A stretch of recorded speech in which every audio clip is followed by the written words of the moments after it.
जय मैथिल जय मिथिला मैथिलगण। आइ जे छै से आइ के हमर प्रस्तुति जे छै से एकटा महेशवाणी अछि। तऽ अपने सबके अगर नीक लागे हमर ई महेशवाणी तऽ एकरा लाइक सब्सक्राइब करी, कमेंट में लिखी केहन लागल। जय मैथिल जय मिथिला हमर चैनल में अपने सबके बहुत बहुत स्वागत अछि। तऽ हम अपन ई महेशवाणी प्रस्तुत करै छी।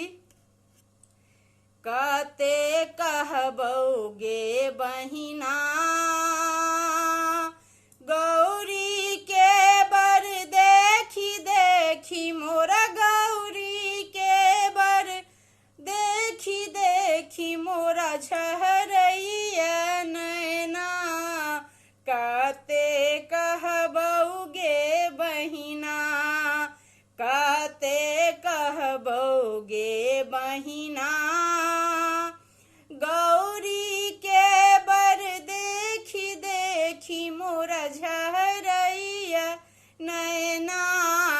कते कहबौ गे बहिना सब सखियन मिली परिछन चलली, थार लेलनि मैना।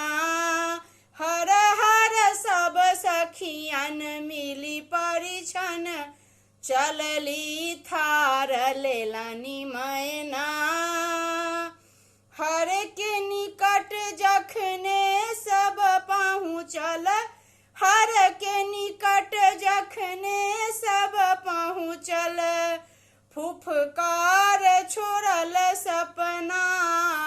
कते कहबौ गे बहिना, कते कहबौ गे बहिना गौरी के बर, देखी देखी मोरा झहरैया नैना। कते कहबौ गे बहिना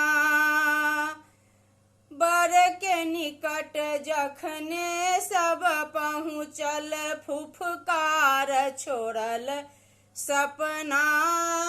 हर हर बर के निकट जखने सब पहुँचल, फुफकार छोड़ल सपना। दौड़ी चललहुँ ठेसी खसलहुँ, दौड़ी चललहुँ